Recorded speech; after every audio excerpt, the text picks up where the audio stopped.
हम लोग colligative properties में एक हम लोग वीडियो देख चुके थे, है ना। हम सेकेंड कोलिगेटिव प्रॉपर्टीज पे चलते हैं। कौन सा है?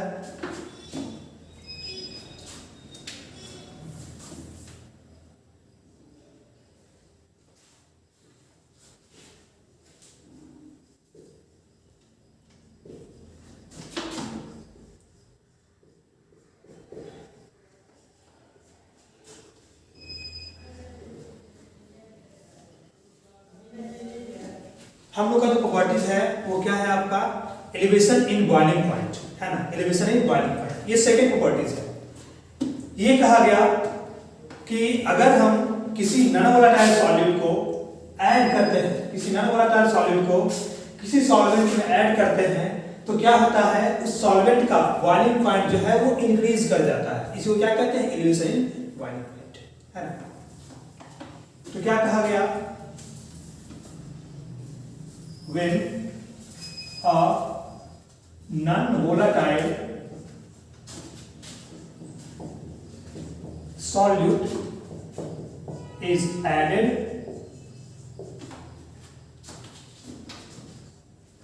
to a pure solvent,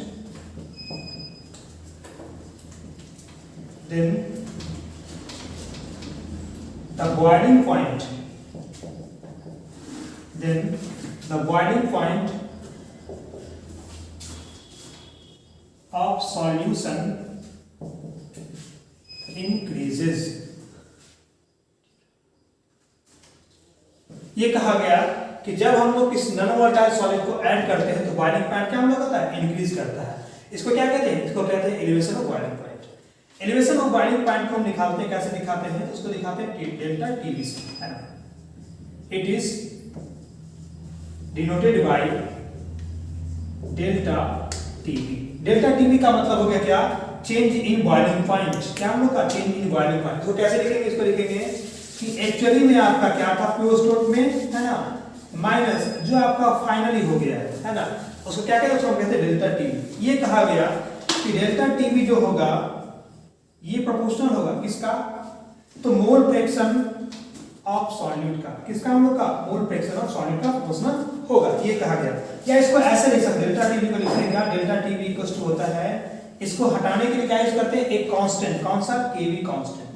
KV constant equal क्या लिखेंगे? केवी इनटू इसको क्या लिखेंगे हम लोग? इस टर्म्स को लिखेंगे, ये मोलैलिटी ऑफ सॉल्यूट के प्रोपोर्शनल होता है, तो इसको क्या लिखेंगे? केवी इनटू एम ऑफ सॉल्यूट हम इसको लिखा करते हैं। जहां पर ये जो केवी टर्म्स है ये एक कांस्टेंट है। क्या हम लोग का है? एक कांस्टेंट है। इस कांस्टेंट टर्म को हम लोग कहा करते हैं, ये क्या हम लोग का है? ये हम लोग का होता है मोलर एलिवेशन कांस्टेंट। इसको क्या कहते हैं? मोलर एलिवेशन कांस्टेंट हम लोग कहा करते हैं। तो सिंपली सा हम लोग का यही रूल है कि जब कभी हम लोग किसी नॉन वोलेटाइल सॉलिड को ऐड करते हैं तो क्या होता है? बॉइलिंग पॉइंट आपका इंक्रीज करता है। इसको क्या कहते हैं? एलिवेशन ऑफ बॉइलिंग पॉइंट हम लोग कहते हैं, है ना। ये क्या होता है? तो मोलैलिटी ऑफ सॉलिड का प्रोपोर्शनल होता है, या इसको लिख सकते हैं क्या? डेल्टा टी इक्वल्स टू, इसको रिप्लेस करने के लिए एक कांस्टेंट लेते हैं केवी इनटू एम। ये केवी क्या हम लोग का? तो केवी को कहते हैं मोलर एलिवेशन कांस्टेंट। ये हम लोग का क्या है? हम देखते हैं कि ऐसा किस तरीके से ये होता है, इसको हम लोग समझते हैं।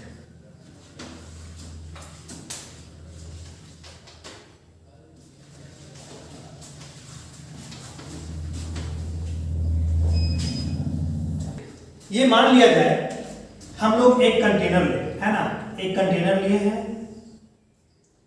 इस कंटेनर में कुछ प्योर सॉल्वेंट हम लोग के पास पहले से है, कुछ प्योर सॉल्वेंट है। हम ये किया गया, इसमें ये किया गया कि मान लेते हैं कि कुछ हम लोग का सॉल्यूट है, कुछ हम लोग का सॉल्यूट जो है, जो कि हम लोग का कैसा है? नॉन वोलेटाइल है ना। नॉन वोलेटाइल सॉल्यूट जो है उसको ऐड किया जाए, है ना, उसको इसमें ऐड किया जाए। तो ऐड करने से क्या होगा? ये जो हम लोग का इनिशियली मान ले कि इसका बॉइलिंग पॉइंट हम लोग का प्योर फॉर्म में टी नोट बी है। कितना हम लोग का? T note B. ये कुछ हम लोग का इंक्रीज हो जाता है, इनटू कितना हो जाए? तो ऐड करने के बाद हम लोग के पास मान लेते हैं कि कितना हो जाए सॉल्यूशन में, तो ऐड करने के बाद हम लोग के पास आ सकता है इसका कितना? ये मान लिया जाए कि जब हम लोग के पास दोनों ऐड होगा, दोनों हम लोग का सॉल्वेंट और ये दोनों ऐड हो जाएगा, तो क्या होगा हम लोग का? उस कंडीशंस में इसका बॉइलिंग पॉइंट कितना हो जाता है हम लोग का? टीबी इंक्रीज करके। इसको क्या कहते हैं? इसको हम लोग कहते हैं इंक्रीज इन बॉइलिंग पॉइंट या एलिवेशन इन बॉइलिंग पॉइंट, इसको कहा करते हैं। अभी कितना इंक्रीज कर सकता है, कैसे कर सकता है, तो हम समझते हैं। तो सबसे पहले देखिए हम लोग का बॉइलिंग कंडीशंस। किसी भी लिक्विड को अगर हमको बॉयल करना है ना, तो बॉयल करने में क्या होगा कि इसके लिक्विड स्टेट से ये कहां कन्वर्ट आपका होगा, तो कन्वर्ट होगा वेपर स्टेट में। यानी सिंपली कहेंगे कि जो सॉल्वेंट वोलाटाइल था, जो वोलाटाइल हम लोग का कंपोनेंट था, वो क्या हो सकता है, वो बॉयल होकर हम लोग का वेपर स्टेट में जा सकता है। तो सिंपली ये हमको करना है कि अगर वेपर स्टेट में जाता है, इसका मतलब है कि वेपर स्टेट में वो तब जाएगा जब वो सॉल्वेंट जो है इस लिक्विड के साथ इक्विलिब्रियम में रहेगा उस कंडीशंस में।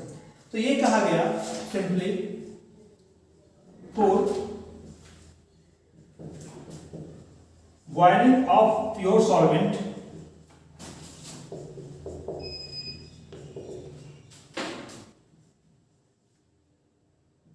the vapor and liquid phase, vapor and liquid phase must be at equilibrium।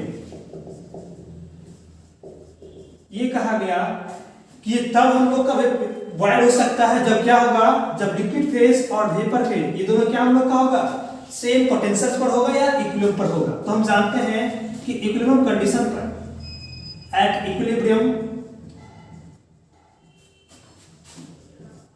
Chemical potential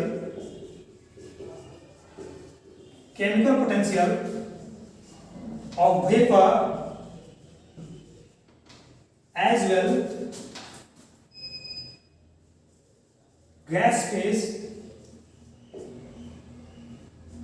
is equal. तो कंडीशन हम लोग का ये है कि जब हम लोग का बॉइलिंग पॉइंट का कंडीशन तब अलाउड है जब हम लोग का लिक्विड फेज का जो पोटेंशियल है वो कहीं ना कहीं किसके बराबर हो जाए, तो वेपर फेज के पोटेंशियल के बराबर हो जाए। हम समझते हैं पोटेंशियल को। पोटेंशियल को क्या कहते हैं, पोटेंशियल जो हम लोग का होता है V को हम लोग कहते हैं क्या डिफाइंड है, तो change in free energy with change in number of moles, ये डिफाइंड हम लोग का है। अब हम ये कह सकते हैं यहां से कि G जो हम लोग का होता है डेल्टा G है ना, from expression of Gibbs energy, from expression of Gibbs energy जानते हैं G बराबर क्या हम लोग का होता है जी, H माइनस टी एस हम लोग का होता है। या सिंपली इस टर्म्स को ऐसे कर सकते हैं, सॉल्व करने तो हम लोग के पास क्या जाएगा, ये हम लोग का डिफरेंशियल फॉर्म से कर सकते हैं कि D is equals to dH, यहां क्या आपको लगाना पड़ेगा, u इनटू v लगाना पड़ेगा, यानी क्या इसको लिखिएगा TdS माइनस SdT टर्म से लिखना होगा। अभी S टर्म लोग का बच गया, H बराबर क्या होता है आपका u प्लस pv, तो हम लोग के पास जो टर्म्स आ जाएगा dd इक्वल्स टू क्या लिखेंगे, ये H बराबर u du plus pdv plus आपका vdp plus minus TdS minus SdT। इस टर्म में देखिए हम लोग के पास du आया है, du को क्या लिखते हैं फ्रॉम FLT से, फर्स्ट लॉ से। हम फर्स्ट लॉ से जानते हैं क्या कि du बराबर क्या हम लोग का होता है, तो dq प्लस आपका dw। हम लोग इस टर्म को ऐसे लिख सकते हैं।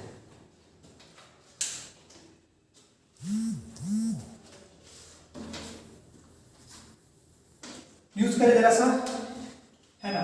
तो हम लोग के पास dg जो आ जाएगा id इक्वल्स टू क्या हम लोग का हो जाएगा, id इक्वल्स टू आपका हो जाएगा ये dq क्या क्या फॉर्मूला होता है हम लोग का, t into ds work done कितना हम लोग का माइनस pdv वर्क डन के लिए, माइनस pdv ये प्लस pdv टर्म्स हो गया, और बाकी क्या बचा हम लोग के पास प्लस vdp हम लोग का टर्म्स है, माइनस sdt माइनस tds।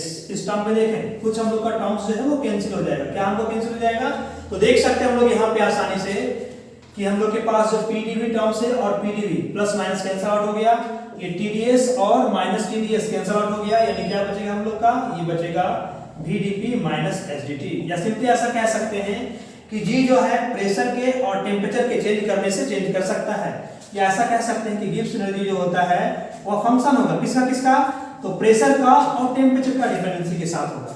हम लोग के पास क्या था, म्यू था, तो हम ये भी कह सकते हैं हाँ आसानी से कि म्यू जो होगा ये G का फंक्शन है किसका है, मोल का। तो हम कह सकते हैं कि म्यू जो होता है हम लोग का वो फंक्शन था किसका, हम लोग का प्रेशर का, टेम्परेचर का और मोल फ्रैक्शंस का। हम लोग इसको ऐसे कह सकते हैं। हम लोग देखें क्या करना है, आपको पोटेंशियल बराबर करना है किस किस का, तो वेपर फेज वाले का और किसका हम लोग का, लिक्विड फेज वाले का। हम ऐसा कह सकते हैं यहां पे सिंपली, है ना,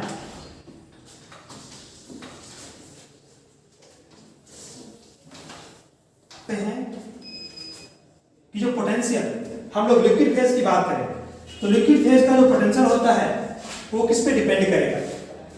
तो एक बार हम जब किसी सॉल्वेंट को हीट करेंगे, है ना, तो हीट करने से जो टेम्परेचर बढ़ाएंगे तो क्या होगा हम लोग का ज्यादा हम लोग का वेपर बनेगा। प्रेशर को इंक्रीज करने से या टेम्परेचर को डिक्रीज करने से हम लोग का क्या होगा, ये डिपेंड कर सकता है। तो लिक्विड का जो पोटेंशियल होता है वो फंक्शन होता है किसका, हम लोग का टेम्परेचर का और प्रेशर का, और किसका हम लोग का मोल फ्रैक्शंस का फंक्शन होता है। लेकिन अगर बात करें हम लोग पोटेंशियल ऑफ वेपर फेज की बात करें तो वेपर फेज में सिर्फ वही कंपोनेंट शामिल है ना, जो वेपर बन सकता है। यानी कि जो नॉन वोलेटाइल सॉल्यूट था, है ना, जो हम लोग के पास वेपर नहीं बन सकता है वह कंपोनेंट तो सॉल्यूशन में ही रहेगा। जो वेपर बनेगा सिर्फ उसी का कंपोनेंट क्या रहेगा, वेपर फेज में रहेगा। यानी सिंपली गैसेस स्टेट में सिर्फ वही फेज रहेगा जो गैस बन सकता है, यानी वहां पे मोल फ्रैक्शन डिपेंड नहीं करेगा। क्यों? क्योंकि सारा फ्रैक्शन जो वहां है उसी कंपोनेंट का है, तो सारे मोल्स उसी के हो गए, तो वहां डिपेंडेंस नहीं है। तो क्या कहेंगे, ये किसका फंक्शन होगा, तो ये प्रेशर का और टेम्परेचर का, इसका फंक्शंस होगा और इस टर्म का फंक्शंस नहीं होगा। ये बोला गया कंडीशंस हम लोग का कि एट इक्विलिब्रियम पे क्या कहा गया कि पोटेंशियल जो लिक्विड फेज का है वो किसके बराबर होगा, तो वेपर फेज के पोटेंशियल के बराबर है।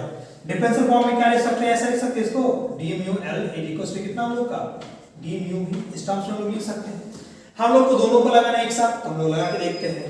ऐसा करते हैं, पहले फंक्शंस के पार्शियल डेरिवेटिव्स को निकाल लें। तो क्या करेंगे, ये क्या है, इसको लिखेंगे d mu l equals to क्या आपका टर्म्स हो जाएगा, इक्वल्स टू आपका हो जाएगा किसके साथ फंक्शंस है, टेम्परेचर का, प्रेशर का और x का। लगा ले हम लोग पार्शियल डिफरेंशियल। कैसे लगाएंगे, पहली बार एक फंक्शन का चेंज एक से निकालेंगे, बाकी कांस्टेंट रहेगा। यानी क्या लिखेंगे, change of potential of liquid phase with change of किसके साथ, आपका टेम्परेचर के साथ, और उस कंडीशंस पे जब प्रेशर और मोल फ्रैक्शन क्या हम लोग का कांस्टेंट हो। ध्यान दीजिएगा क्या कहा गया कि अगर म्यू का चेंज निकालना है टेम्परेचर के वेरिएशन से, तो क्या करेंगे, पहले इसका चेंज इसके साथ निकाल लेते हैं और बाकी टर्म क्या रहेगा, कांस्टेंट। सेकेंडली क्या करेंगे, अब इसका चेंज सेकंड से निकालेंगे, यानी क्या लिखेंगे कि change of chemical potential of liquid phase with change of pressure at constant क्या हम लोग का रहेगा, कांस्टेंट क्या हम लोग का temperature and mole fraction. Third term जो किया हम लोग का क्या है, मोल फ्रैक्शन से। इसको देखिए, ये क्या कहा गया, जो मोल फ्रैक्शन हम लोग का टर्म्स है,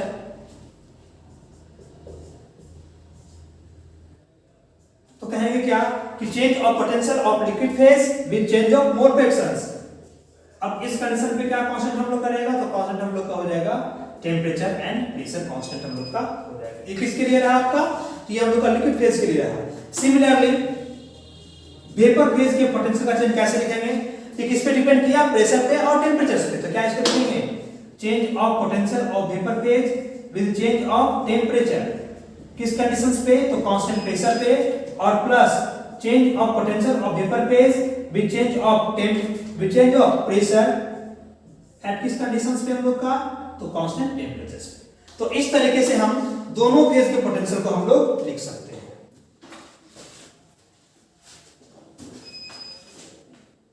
दोनों क्या हम लोग का था, इक्वल था, दोनों क्या हम लोग का था, इक्वल था। तो दोनों को इक्वेट कर ले, तो क्या इसको लिखेगा, इस तरीके से लिख देते हैं इसको।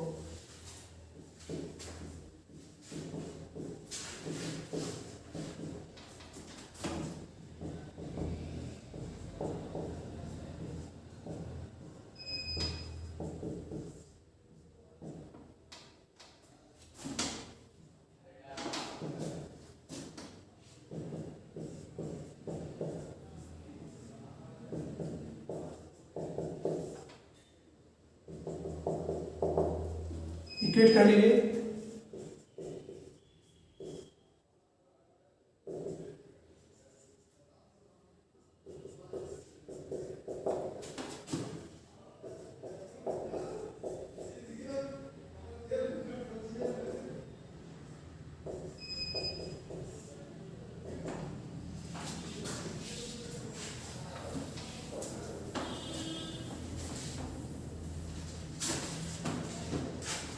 तो हम लोग क्या किए, इन दोनों टर्म्स को इक्वेट कर लिए, दोनों कंडीशंस में हम लोग इक्वेट कर लिए। हम लोग का क्या लिखा गया है, म्यू का चेंज किसके साथ, टी के साथ। तो हम लोग देखें कि हम लोग का होगा क्या, देखिए म्यू बराबर क्या आपका होता है, तो dough G upon do N. हम लोग इसको इस तरीके से लिखते हैं, है ना, इसको इस तरीके से लिखते हैं, dough G upon do N से इसको लिखा करते हैं। जी का चेंज एन के चेंज के साथ। हमको निकालना क्या है, म्यू का चेंज निकालना है, आपको टी के साथ निकालना है। तो ऐसा करते हैं, इस इक्वेशन को फिर से डिफरेंशिएट कर दो। इसको क्या लिखेंगे, तो change of mu with respect to change of T, है ना, with respect to change of T. तो दोनों साइड डिफरेंशियल करना होगा ना, तो एक तो क्या लिखेंगे डो बाय डो टी ऑफ किसका हम लोग का डो जी बाय डो एन, यही ना, या इसको लिख सकते हैं डो स्क्वायर जी अपॉन डो टी इंटू डो एन। हम लोग इसको इस तरीके से, है ना। अब टर्म देखिए क्या हम लोग का है, म्यू का चेंज है टी के साथ, इस चेंज को देखिए। अब ये क्या हो जाएगा, तो हम जानते हैं इस टर्म्स में सिंपली यूज करते हैं जरा सा गिब्स एनर्जी। जानते हैं, हम लोग लेके आए थे कि गिब्स एनर्जी से क्या जानते हैं, फ्रॉम गिब्स एनर्जी इक्वेशन क्या जानते हैं, उससे जानते हैं हम लोग के पास कि डी जी इक्वल टू क्या हम लोग का होता है V D P minus S D T. हम लोग अभी इवेल्यूएट करके लाए थे कुछ देर पहले। हम यहाँ पे कह सकते हैं कि गिब्स एनर्जी का चेंज, है ना, गिब्स एनर्जी का चेंज डी जी अपॉन, है ना, D T at constant pressure. अगर प्रेशर कांस्टेंट होगा तो ये जीरो हो जाएगा, तो क्या बचेगा हम लोग का माइनस एस के बराबर आपको बचेगा। तो यहाँ कह सकते हैं कि डो जी अपॉन डो टी जो टर्म है किसके बराबर है, तो माइनस एस के बराबर। या इसको क्या लिख सकते हैं कि differential of minus S with respect to N. जानते हैं कि किसी प्रॉपर्टी का चेंज अगर मोल के चेंज के साथ है इसको क्या कहते हैं पार्शियल मोलर प्रॉपर्टीज, या इसको क्या लिख सकते हैं माइनस एस आई का। हम लोग इसको ऐसे लिख सकते हैं, किसको do mu by dough T term को ऐसे लिख सकते हैं। सिमिलरली देखिए क्वेश्चंस में हम लोग को और क्या चाहिए था, म्यू का चेंज पी के साथ, किसके साथ चाहिए म्यू का चेंज पी के साथ। तो हम लोग देखते हैं करके फिर से। तो देखिए म्यू बराबर क्या हम लोग का होता है do G by dough N होता है, किसके साथ निकालना है आपको पी के साथ। तो ऐसा करते हैं इस इक्वेशन को पी से डिफरेंशिएट कर दें, तो क्या लिख सकते हैं कि म्यू का चेंज पी के साथ क्या आपका होगा, इसको लिख सकते हैं क्या, इसको डिफरेंशिएट कर दे प्रेशर के टर्म में, किस टर्म्स को, तो change in free energy with change in number of moles. या इसको लिख सकते हैं क्या हम लोग का do square G upon do P into do N. इस टर्म को हम ऐसे लिख सकते हैं। हमको क्या निकालना है म्यू का चेंज पी के साथ। इस इक्वेशन को यूज कर ले जरा सा, है ना। अगर इसी इक्वेशन को, है ना, यूज कर ले जरा सा, तो कह सकते हैं कि डी डी इक्वल टू क्या हम लोग का होता है ये V D P minus S D T. अब ऐसा कंडीशंस है कि किस कंडीशन पे आपको निकालना है कांस्टेंट टेम्परेचर पे। तो अगर कांस्टेंट टेम्परेचर है, एट कांस्टेंट टेम्परेचर क्या जानते हैं इसका चेंज कितना मिलेगा आपका कांस्टेंट का चेंज जीरो। तो कह सकते हैं कि dg अपॉन ये dp इक्वल टू क्या हम लोग का होगा v के बराबर होगा, किस कंडीशंस पे, तो कांस्टेंट टेम्परेचर्स पे। तो हम देखें यहाँ पे क्या टर्म्स लिखा गया है do G upon do P. तो हम कह सकते हैं कि do mu by do P जो टर्म्स है ना, do mu by do P जो टर्म्स है वो किसके बराबर होगा, तो do v upon do N के बराबर होगा। या कह सकते हैं कितना हम लोग का v आएगा बार से इसको लिख सकते हैं। तो हम क्या किए इन दोनों टर्म्स को इवैल्यूएट कर लिए, म्यू का चेंज t के साथ और म्यू का चेंज किसके साथ हम लोग का p के साथ। तो दोनों टर्म्स को हम लोग इवैल्यूएट कर लिए, हम लोग इसको पुट करेंगे और पुट करने के बाद इसका आंसर हम लोग लिखेंगे। तो देखिए क्या हम लोग के पास आंसर आएगा, ये क्या लिखा गया डो म्यू एल लिक्विड वाले पोटेंशियल का चेंज टेंपरेचर के साथ, ये किसके बराबर होगा, तो एंट्रोपी के बराबर होगा, माइनस पार्शियल मोलर एंट्रोपी। तो क्या लिख सकते हैं इसको लिखेंगे ऐसे minus S bar of liquid into dt terms हो गया, और प्लस ये क्या है म्यू का चेंज p के साथ, ये किसके बराबर हम लोग का है, तो देखिए हम लोग के पास vi के बराबर है। तो क्या इसको लिखेंगे plus volume of partial molar volume of liquid phase into dp plus ये डो mu L by dough x into dx हो गया, इज इक्वल टू इधर क्या हम लोग के पास बचा do mu by do t। Mu by t किसके बराबर हम लोग का है, तो जानते हैं हम लोग का पार्शियल मोलर एंट्रोपी के बराबर है, किस फेज के, वेपर फेज। इसको क्या लिखेगा minus partial molar entropy of vapour phase into dt और plus do mu v upon dp। ये म्यू बाय p किसके बराबर हम लोग का पार्शियल मोलर वॉल्यूम के बराबर। तो क्या लिख सकते हैं plus volume of vapour phase into इसको इस तरीके से लिख सकते हैं इक्विलिब्रियम कंडीशन से इक्वेट करके हम चाहेंगे इसको ऐसे लिख सकते हैं।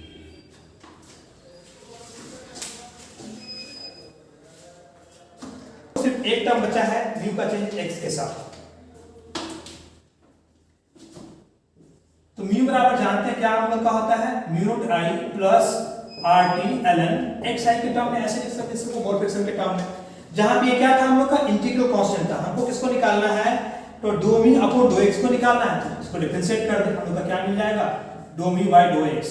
ये देखें u प्लस b कर ले, तो ये तो कांस्टेंट है, कितना हो जाएगा हम लोग का 0। तो हम कह सकते हैं तो 0 हो गया, और प्लस ये क्या हम लोग आ गया RT into D ln xi upon x। ये कितना हम लोग का हो जाएगा, RT कांस्टेंट बाहर था, ln x कितना हम लोग का 1/x यानी क्या लिख सकते हैं xi, है ना, RT अपॉन xi। इस टर्म्स को हम ऐसे लिख सकते हैं। तो हम लोग के पास इक्वेशंस क्या आ जाएगा, minus s of liquid into dt plus v of liquid into dp plus ये RT upon xi, RT upon xi into dxi minus s of vapour into dt और plus volume of vapour phase, है ना, partial mole volume of vapour phase into D. इसको हम इस तरीके से लिख सकते हैं। हम ऐसा करते हैं इस इक्वेशन में थोड़ा सा इसको रीअरेंज कर लें। क्या करें, इसको रीअरेंज कर लें। तो रीअरेंज करके इसको लिख सकते हैं, ऐसा करें कि एंट्रोपी वाले टर्म को एक साथ ले आए। जब सॉल्वेंट हम लोग का लिक्विड और वेपर फेज में रहते, क्या कह सकते हैं, इसको लिख सकते हैं ऐसे, minus partial molar entropy of liquid phase minus partial molar entropy of vapour phase into dt common लेते हैं एक साथ, है ना। अब देखें यहाँ पे टर्म, ये माइनस SL था, यहाँ पे टर्म्स, इस टर्म से माइनस S रहेगा, क्या होगा, प्लस में हो जाएगा। इसको क्या लिख लेंगे, इसको कर लेंगे प्लस, और प्लस हम लोग का बचा, इस b को भी लेके आते हैं, प्लस क्या लिखेंगे, प्लस को लिखेंगे partial molar volume of liquid phase minus partial molar volume of vapour phase into dp is equals to क्या हम लोग का टर्म्स हो जाएगा, ये RT upon xi minus RT upon xi into dxi। इस टर्म्स को हम ऐसे लिख सकते हैं। अब देखिए ये क्या लिखा गया, S of vapour phase minus S of liquid phase. ये क्या हो गया हम लोग का, जब सॉल्वेंट हम लोग का लिक्विड फेज में था, उससे हम लोग का जब वेपर बना तो उसमें कितने का एंट्रोपी का चेंज आया, वही ना है आपका S of vapour minus S of liquid. इसको क्या लिख सकते हैं, इसको लिख सकते हैं कि चेंज इन एंट्रोपी, क्या इसको लिखिएगा, चेंज इन एंट्रोपी यानी delta S into dt plus ये क्या हम लोग का हो गया, volume of liquid phase minus volume of क्या हम लोग का, इस पेज को देखें। उसके बाद कंडीशन ये हम लोग का है कि अगर हम लोग ऐसा कंडीशन से कि प्रेशर कांस्टेंट करें, क्योंकि प्रेशर कांस्टेंट करेंगे तो हम लोग का प्रोसेस होगा, तो कांस्टेंट प्रेशर पे तो हम लोग को ओमिट करेगा, तो क्या इसको लिखिएगा, delta S into dt is equals to क्या हम लोग का आएगा, minus RT upon xi into हम लोग का dxi। हम लोग इसको इस तरीके से लिख सकते हैं। किस कंडीशंस पे, तो एट कांस्टेंट प्रेशर के कंडीशंस पे। तो हम सिंपली इसको ऐसा करते हैं, इस टर्म्स को जरा रीओरिएंट कर लें, या इसको देखें एंट्रोपी को डिफाइन करें। एंट्रोपी जो प्रोसेस का होता है कैसे डिफाइंड है, तो एंट्रोपी को लिखते हैं कि कितना हीट का चेंज हुआ प्रोसेस में, dq of heat of process upon temperature का चेंज। इसको ऐसे लिखते हैं कितना हम लोग का है, तो कह सकते हैं dq अपॉन t एंट्रोपी होता है। अब देखें ये प्रोसेस कैसा हम लोग का है, ये प्रोसेस बॉइलिंग का है, यानी यहाँ पे कहेंगे कि यहाँ पर जो हीट का चेंज है वो किसके बराबर होगा, तो एंथैल्पी ऑफ वेपोराइजेशन के बराबर। किसके बराबर, एंथैल्पी ऑफ वेपोराइजेशन के बराबर अपॉन टेंपरेचर जो हम लोग का बॉइलिंग पॉइंट रहेगा। तो कह सकते हैं कि डेल्टा S किसके बराबर है, तो enthalpy of temperature upon boiling point के बराबर। क्यों, तो केस इक्विलिब्रियम में हम लोग का है, तो अभी जानते हैं कि यहाँ जो सॉल्वेंट हम लोग का है यह लिक्विड से किस इक्विलिब्रियम पर है, तो लिक्विड से हम लोग का गैसियस के इक्विलिब्रियम स्टेट पे है। तो लिक्विड से गैसियस के इक्विलिब्रियम स्टेट पे एंट्रोपी चेंज जो होता है वो enthalpy of vaporisation upon boiling point के बराबर होगा। तो उस थ्योरी को हम लोग यूज करेंगे तो हम लोग के पास फिर आ जाएगा। देखते हैं हम लोग इसको, का डेल्टा S है ना, delta H of vaporisation upon temperature is equals to क्या हम लोग का आएगा, minus RT upon x into dx।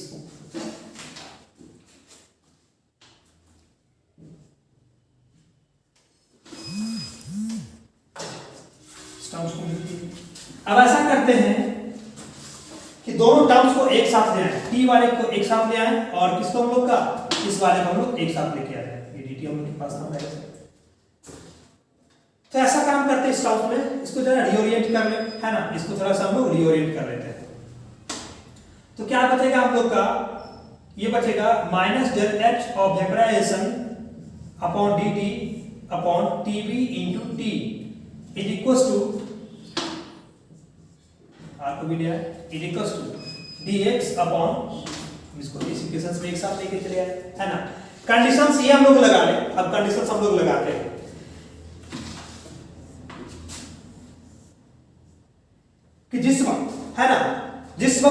क्या किए थे, जिस वक्त हम लोग इसमें सॉलिड का एडिशन किए थे, मान लेते हैं कि उस टाइम पे, है ना, उस टाइम पे इस सॉल्वेंट का जो बॉइलिंग पॉइंट है प्योर स्टेट में कितना हम लोग का है, टी नोट बी। कितना हम लोग का है, टी नोट बी। और चेंज होने के बाद कितना इसका हो गया है, टी बी। कितना हम लोग का हो गया है, टी बी।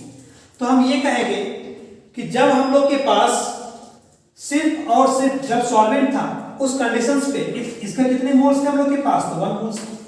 टोटल इसी का मोल्स था, है ना, सब इसी का मोल फ्रैक्शंस होगा। और जब हम मिला दिए इसमें सॉल्वेंट तो क्या हो जाएगा, उसका कुछ ना कुछ हो जाएगा। तो मान लेते हैं कि इस सॉल्वेंट का कितना मोल फ्रैक्शन है, एक्सेल है का फाइनली, है ना, फाइनल मोल हम लोग का इतना है। तो क्या कहेंगे, ये कहा गया कि एट इट्स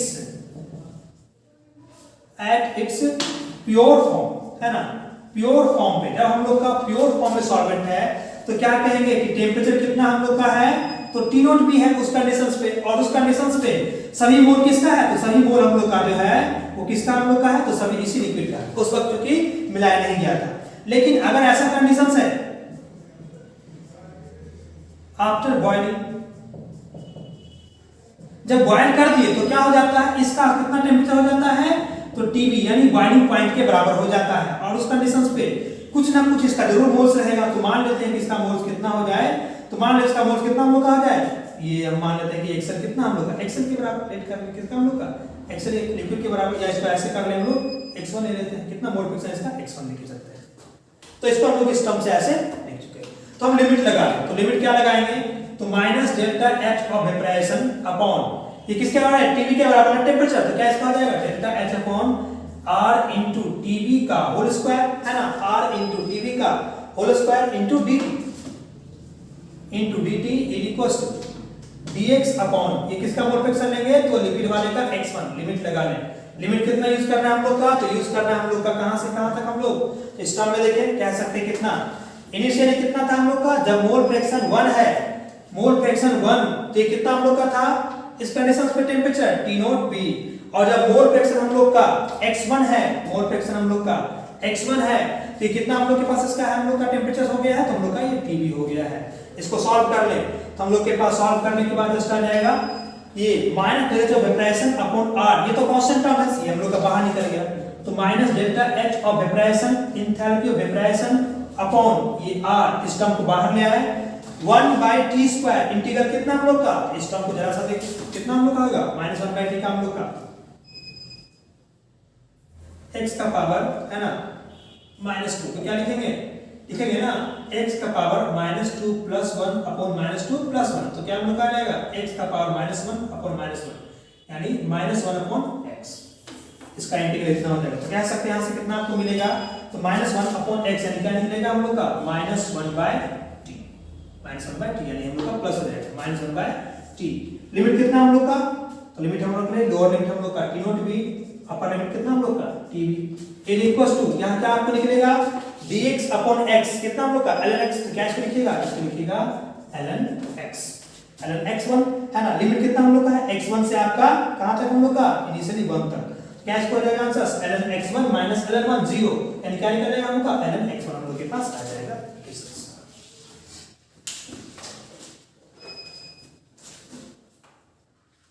ये हो गया हम लोग का कि delta H of vaporization, enthalpy of vaporization upon r, ये सॉल्व कर लें 1/t upper limit minus lower limit हम लोग का क्या हो जाएगा 1/tb minus 1/t naught b minus 1/t naught b is equals to क्या हम लोग का हो जाएगा ln x1। इस टर्म को ऐसे लिख सकते हैं। ऐसा करते हैं इस टर्म में जरा सा delta H of vaporization upon r is equals to क्या हम लोग का सॉल्यूशन हो जाएगा, ये tb minus t naught b। तो क्या इसको लिखेंगे tb into t naught b हम लोग का एलसीएम हो गया। यहां कितना हम लोग का t naught b minus tb, t naught b minus tb is equals to ln x1, है ना, ln x1। ऐसा करते हैं इस टर्म को थोड़ा चेंज कर लें, ln x1 को ऐसे लिख सकते हैं ln 1 माइनस x2 कर सकते हैं। ऐसा क्यों, क्योंकि जानते हैं कि मोल फ्रैक्शन में दो कंपोनेंट जो होता है उसका सम कितना होता है 1 होता है। तो क्या लिख सकते हैं x1 को x माइनस x2, और एक इसका सॉल्वेंट हम लोग का मोल फ्रैक्शन से रहा, तो हम लोग का हो गया मोल fraction of solute, mole fraction of solute. जो सॉल्यूट हम लोग मिलाए हैं उसका मोल फ्रैक्शन हम लोग इस टर्म से लिख सकते हैं। जरा सा एप्रोक्सीमेशन यूज कर लेते हैं। हम बताए कि इनिशियली कितना था प्योर स्टेट में -2 वहां तक चला गया, तो क्या लिखेंगे कि फाइनल माइनस इनिशियल क्या होगा डेल्टा टीबी, या लिख सकते इसको ऐसे minus delta H of vaporization upon R is equals to delta TB upon TB into T naught B is equal to, ये टर्म क्या बचेगा ln 1 माइनस x2 लिख सकते कितना हम लोग का, इसको लिख सकते हैं x2 की मैं एप्रोक्सीमेशन यूज कर लिए, लॉगरिथमिक एप्रोक्सीमेशन यूज कर लिए, ln 1 minus x is equals to minus x है ना, इस एप्रोक्सीमेशन को यूज किए हम लोग का ln 1 minus x equals to हम लोग का माइनस x, इस एप्रोक्सीमेशन को हम लोग यूज किए। तो हम लोग के पास क्या निकला, तो हम लोग के पास इस टर्म्स को ऐसे लिख सकते हैं माइनस x के बराबर है ना, माइनस साइन रहेगा हम लोग का। हम ये कहेंगे कि माइनस माइनस हम लोग का कैंसिल हो गया टर्म्स, तो क्या बचा कि डेल्टा टीबी इक्वल्स टू कितना हम लोग का है x2 इनटू दिस वन, हम इस टर्म्स को एक साथ लिखें तो लिख सकते हैं कि डेल्टा टीबी इक्वल्स टू हम लोग का मिल जाएगा कि mole fraction of solute, mole fraction of solute इस टर्म को लेके चलें into r into TB into T naught B upon क्या हम लोग का डेल्टा एच ऑफ वेपराइजेशन, इस टर्म्स को लेके जरा सा एक करके x2 terms x2 r TB into T naught B और इधर हम लोग का टर्म्स में delta H B of vaporization और बाकी टर्म्स हम लोग करेंगे, हम लोग इसको इस टर्म से ऐसे लिख सकते हैं। अब देखिए जरा सा यहाँ क्या लिखा गया आपका मोल फ्रैक्शन ऑफ सॉल्यूट, डिफाइन कर ले जरा सा। मोल फ्रैक्शन ऑफ सॉल्यूट को क्या लिखते हैं कि mole number of moles of solute upon total moles number 1 plus number 2 mole को दोनों का। तो अगर हम लोग का डायल्यूट सॉल्यूशन का केस है ना, क्या कहा गया for dilute solution, dilute solution का मतलब होता है कि वैसा सॉल्यूशन जिसमें और आगे मोल्स नहीं मिला सकते हैं, यानी क्या कहेंगे वहां हम इसको इग्नोर कर सकते हैं सिंपली। तो कह सकते हैं यहाँ पे डायल्यूट सॉल्यूशन में कि सॉल्यूट का मोल अब आगे एडिशन नहीं होगा, यानी N2 क्या है N1 के रिस्पेक्ट में नेग्लिजिबल, या कह सकते हैं कि X2 क्या हम लोग का हो जाएगा तो N2 अपॉन N1 हो जाएगा। क्यों? क्योंकि N1 का जो अमाउंट है वो ज्यादा है किससे N2 के लिए, किस कंडीशंस में तो डायल्यूट सॉल्यूशन के केस में। तो हम कह सकते हैं कि X2 कितने के बराबर होगा तो N2 अपॉन N1 यानी mole of solute upon mole of solvent.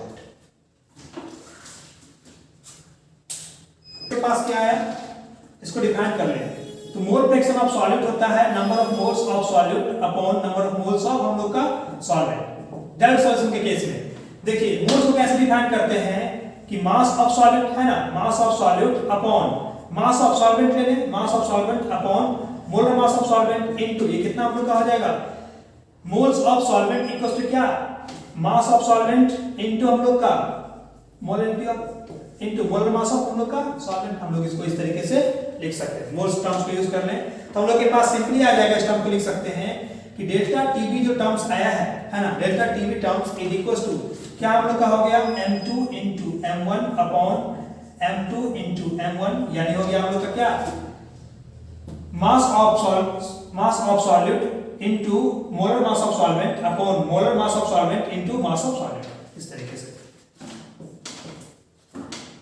Into r into tb into t naught b upon delta h of vaporization है ना।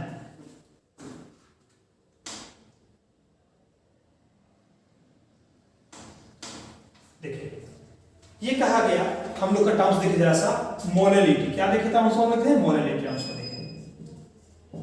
मोलैलिटी कहते हैं कि कितना मास हम लोग का डिसॉल्व है पर यूनिट वॉल्यूम है ना, पर यूनिट हम लोग का वॉल्यूम है।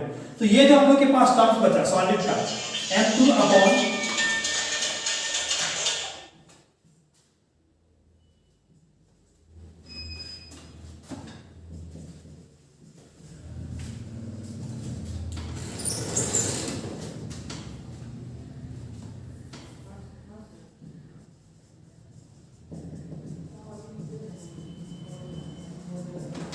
तो कह सकते हैं टर्म्स हम लोग के पास क्या होगा कि delta TB equals to molality of solute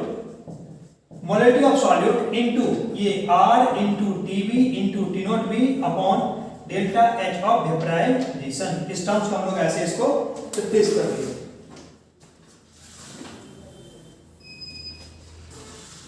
तो क्या लिखेंगे इस टर्म्स को तो हम लोग के पास आ जाएगा कि delta TB is equals to ये जो टर्म्स हम लोग का है इस टर्म्स में r गैस कांस्टेंट है, टीबी और T naught B pure state का बॉइलिंग पॉइंट है और आपका फाइनल स्टेट में बॉइलिंग पॉइंट है और डेल्टा प्रेशर क्या हम लोग का हीट है।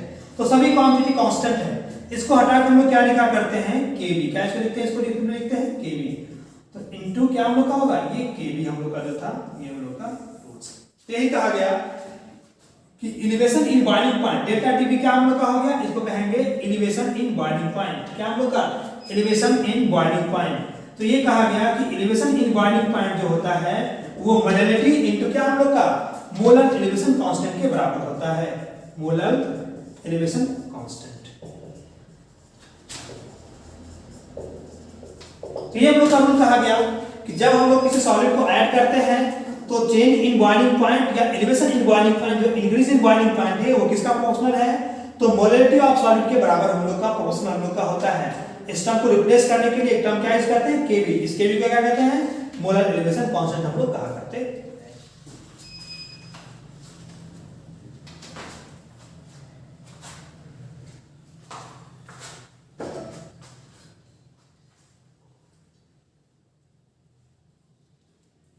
इसको स्टॉप करके